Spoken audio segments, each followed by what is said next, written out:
Putain, voilà, il y a des vers partout, j'en ai ras le cul. Bon, on sent plus chez nous de toute façon. Il a changé notre pays. Vous avez vu comme il nous a regardé? Vous avez vu? Il va nous planter, je suis sûr qu'il va nous planter. Ah bon, on ferait pareil dans leur pays, ah bah là. Mais on peut même plus rien dire de toute façon. Alerte. C'est quoi ça? C'est Entre quoi la dans le lance? sas C'est de ce bordel? réflexion. C'est qui? Ah, c'est qui ce blaireau? Oh les gars, cool, relax, je suis l'ouverture d'esprit. Oh. Ouvert quoi? Ah non, non, non, on ne voit rien du tout, on ferme tout. Et on accueille personne, ok? Allez, ça dégage. Hop, hop, hop, hop. Tu dégages. Dans la tête de... Dans la tête de... Dans la tête de... Dans la tête de... Dans la tête d'un raciste.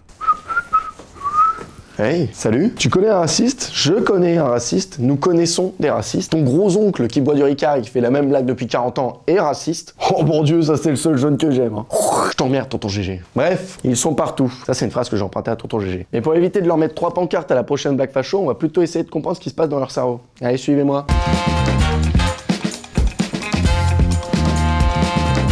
Voilà, alors ça c'est la pièce principale. Ça va, je déconne? Oh. Voilà. Ça, c'est le cerveau d'un raciste. Enfin, plus précisément, le lobe temporal droit, qui travaille de pair avec le lobe frontal, plus précisément les gyrus inférieurs frontaux, qui sont en bas sur les côtés du front. C'est ici, dans cette bibliothèque sans prétention, que se déroule la catégorisation. Chut, je vais parler doucement, parce que dans le cerveau d'un raciste, on est assez rigide sur l'ordre. Bonjour, voilà, je vous apporte une nouvelle information. On a rencontré quelqu'un, super charmant. Je voulais juste savoir dans quelle case on pouvait le ranger. Tout ce qui est blanc, ça va là. Tout ce qui est noir, ça va là. Attendez, il y a du gris quand même. Écoutez, monsieur, vous me laissez faire mon travail, d'accord? C'est soit blanc, soit noir. Et on mélange pas. La catégorisation, c'est une activité mentale qu'on fait tous. Ça viendrait de nos ancêtres. Ça nous permettait de reconnaître notre tribu, notre famille, pour pas se faire bouffer par les autres. Pourquoi on fait ça? Eh ben pour simplifier la réalité. On accentue les ressemblances entre les éléments d'une même catégorie et on accentue les différences entre ces catégories. En gros, on caricature pour comprendre plus facilement notre monde, qui est si complexe, tellement violent et d'une tristesse. Pour catégoriser, on utilise donc le lobe temporal droit. Plus il est étendu, plus la personne est capable d'imaginer des idées abstraites, la rendant un peu moins étriquée comme ça, coincée dans ses idées de merde. Oh, ma clé.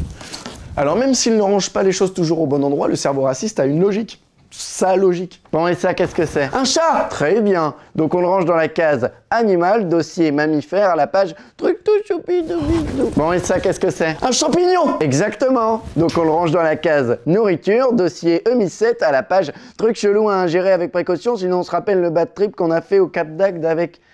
Faudra raccourcir le nom de ce dossier. Bon, et ça, qu'est-ce que c'est? Un champignon géant! Non, surtout pas! Ça, c'est un parasol qu'on range dans la case objet, dossier protection solaire, enfin. Comme vous le voyez, la hiérarchie est très importante. Sinon, on va se mettre à bouffer des parasols. Le problème, c'est qu'entre la hiérarchisation et la discrimination, il n'y a qu'un pas. Comme dit précédemment, la catégorisation est gérée par les gyrus inférieurs frontaux, en bas sur les côtés du front, qui se divisent en plusieurs sous-régions, dont une nommée pars opercularis pour catégoriser et l'autre pars triangularis pour discriminer. Le truc, c'est que le pars opercularis sollicite beaucoup plus de zones que le pars triangularis, comme la région temporale, l'amygdale ou les cortex orbitofrontaux. En gros, c'est plus facile de discriminer que de catégoriser, parce que catégoriser, ça nécessite beaucoup plus de réflexion. Et on le sait, un raciste avant tout, c'est teubé. Alors devant le flux d'infos continu que le cerveau subit, il a une autre solution de facilité pour faire des économies cognitives. Il fait appel à la mémoire.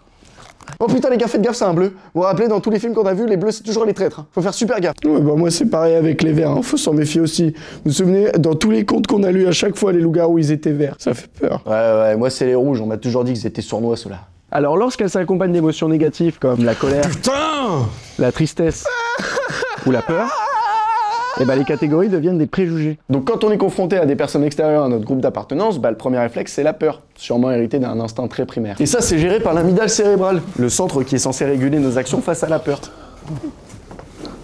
Alors même si on a tous un amygdale, ça veut pas dire qu'on est tous racistes et que c'est inné. Hein. Chacun doit dépasser ses peurs, s'ouvrir, se confronter à la différence pour voir qu'elle est pas dangereuse. Pour résumer, dans le cerveau d'un raciste, faudrait juste accueillir éducation, bonsoir, enchanté, ouverture d'esprit, salut, courage, pour en faire un individu normal, bonjour, apte à vivre en société.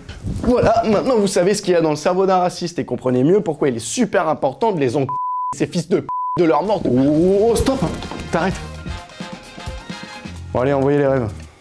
Enchanté.